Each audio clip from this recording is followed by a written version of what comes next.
d'énumérer tout, mais je voudrais vous dire que l'expérience dans les groupes de prière et dans les communautés charismatiques montre l'orgueil, l'hypocrisie, l'impureté, l'attachement à l'argent, aux biens matériels, aux honneurs, le refus de la soumission à l'autorité.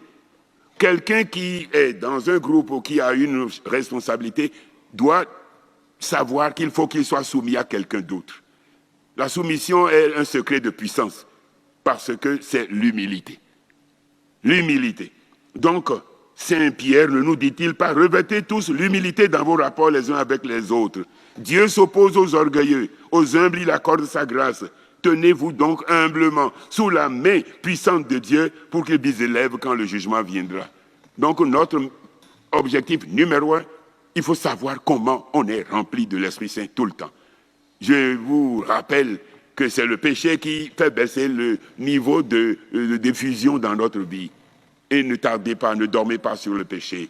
Demandez pardon, repentez-vous. Et alors, le péché, c'est lui qui est l'ennemi. Alors, l'humilité, c'est la reine des vertus. Apprenez de moi, dit Jésus, que je suis doux et humble de cœur. Et la Vierge Marie nous aide beaucoup pour cela. Ceux qui se croient importants. Les charismes ne nous appartiennent pas.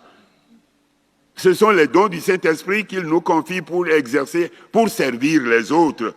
Alors, comment résister aux mensonges, aux calomnies, aux accusations, au découragement, à l'apitoiement sur soi? C'est tout ça dont il faut parler dans le groupe.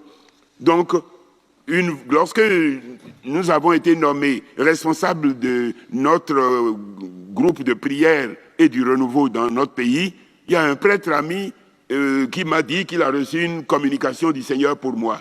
Il m'a dit, maintenant que tout le monde t'appelle berger, méfie-toi. Méfie-toi de l'orgueil et de l'impureté.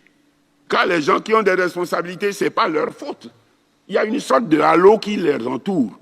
Et même s'ils sont vilains, les autres les trouvent beaux. Alors, c'est dramatique pour eux. Et ça peut vous amener à des tentations graves.